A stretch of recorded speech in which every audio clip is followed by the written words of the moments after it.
ஒரு காட்டில் எறும்புகள் கூட்டம் கூட்டமாக வாழ்ந்து வந்தன. அதில் ஒரு செவ்வெறும்பும் கட்டெறும்பும் நண்பர்களாக இருந்தன. ஒரு நாள் இருவரும் இரை தேடி அலைந்து கொண்டிருந்தனர். எங்கேயும் உணவு கிடைக்கவில்லை. கடைசியாக ஒரு குளத்தின் கரையில் இருந்த மாமரத்தை பார்த்தன.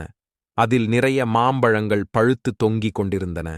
இரண்டு எறும்புகளும் பசியாக இருந்ததால் மாமரத்தில் ஏறி ஒரு மாம்பழத்தின் மீது அமர்ந்து சாப்பிட ஆரம்பித்தன. திடீரென்று ஒரு பெருங்காற்று வீச அந்த மாம்பழம் குளத்தில் விழுந்தது. இரண்டு எறும்புகளும் தண்ணீரில் தத்தளிக்க ஆரம்பித்தன. நண்பா, இப்படி வந்து தண்ணீல விழுந்துட்டோமே, இப்ப என்ன பண்றது என்றது செவ்வெறும்பு.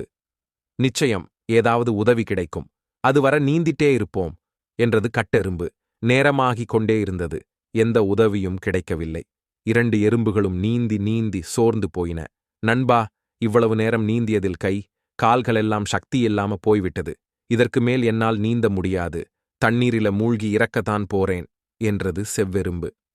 இல்லை இல்லை, அப்படி சொல்லாதே. இன்னும் கொஞ்ச நேரம் போராடு, நிச்சயம் ஏதாவது உதவி கிடைக்கும் என்றது கட்டெறும்பு. இனி எந்த உதவியும் கிடைக்கப் போவதில்லை. நான் சாகத்தான் போகிறோம் என்று தண்ணீரில் மூழ்கி உயிரை விட்டது செவ்வெறும்பு. ஏதாவது உதவி கிடைக்கும் என்ற நம்பிக்கையில் போராடிக் கொண்டே இருந்தது கட்டெறும்பு.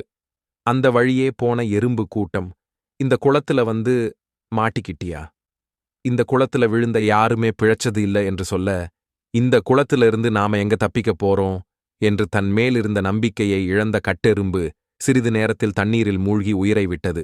மேல் உலகம் சென்ற கட்டெறும்பு கடவுளை பார்த்து, கடவுளே, என் உயிரை ஏன் இவ்வளவு சீக்கிரமா எடுத்துக்கிட்டீங்க? நான் உன்னை சாகடிக்கல, நீயாதான் இறந்துட்ட. என்ன சொல்றீங்க?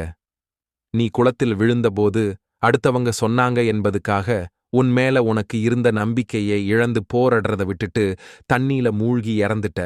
ஆனா நீ மட்டும் அன்னைக்கு இன்னும் கொஞ்ச நேரம் போராடி இருந்த, நிச்சயம் ஏதாவது ஒரு வகையில உதவி செஞ்சு காப்பாத்திருப்பேன். கடைசியா ஒன்னு சொல்லுறேன், கேட்டுக்கோ. வாழ்கையில நம்பிக்கை இழந்தவன் எல்லாத்தையும் இழந்துருவான் என்றார் கடவுள்.